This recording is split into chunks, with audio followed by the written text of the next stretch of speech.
Next is polynomial function.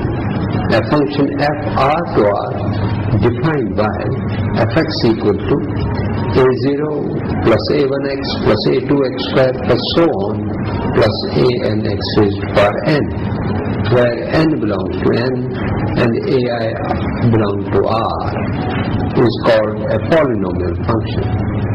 Its domain is r, and if an is not equal to 0, then the degree of this polynomial function fx is n. When we talk of rational functions, if px and qx be two polynomial functions, then the function fx equal to px upon qx is called a rational function, where qx is not equal to 0. Also, the domain of this function fx is r minus x such that qx is equal to 0. So we exclude all those values of x in the domain where the denominator qx becomes 0. Next we talk of explicit function. Any function of the form y equal to fx, where the dependent variable can be expressed in terms of independent variable x, is called explicit function. For example, y equal to 2x plus sine 2x minus e raised to power x, or y equal to log x minus cot x.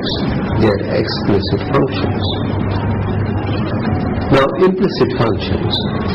When the two variables x and y occur in a relation like f of xy equal to c, where x or y cannot be expressed explicitly in terms of the other variable, such a function is called implicit functions. The examples are x plus y equal to sine of xy, or a raised to power xy plus cos of x plus y is equal to 3 are examples of implicit functions, because x or y cannot be expressed in terms of y or x.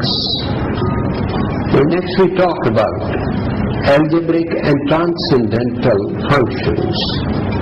Any function where the terms contain only the powers of x and y and are compounded by algebraic operations such as addition, subtraction, multiplication and division is called an algebraic function.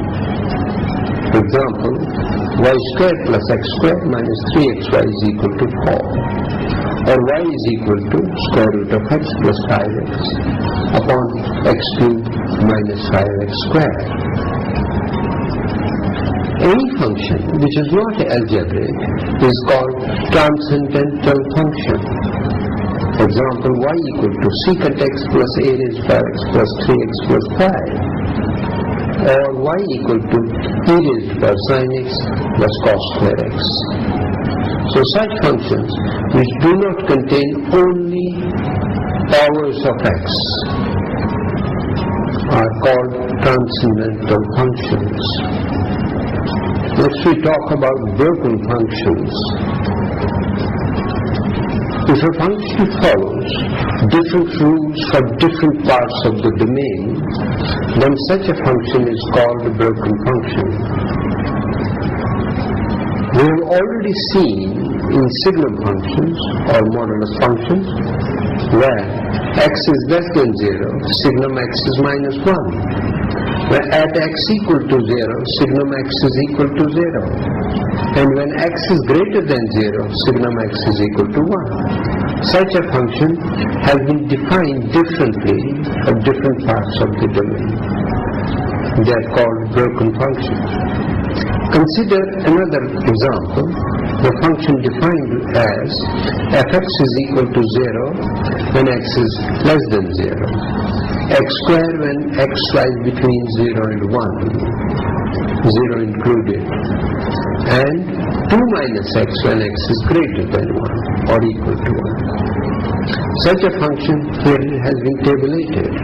We find that when x is on the negative side, it lies completely on negative x-axis. between 0 and 1, if the quadratic graph or parabolic graph lies between 0 and 1. And when x is greater than or equal to 1, the graph is 2 minus x, which is a straight line, starting from 1, 1 and then decreasing, passing through to 0.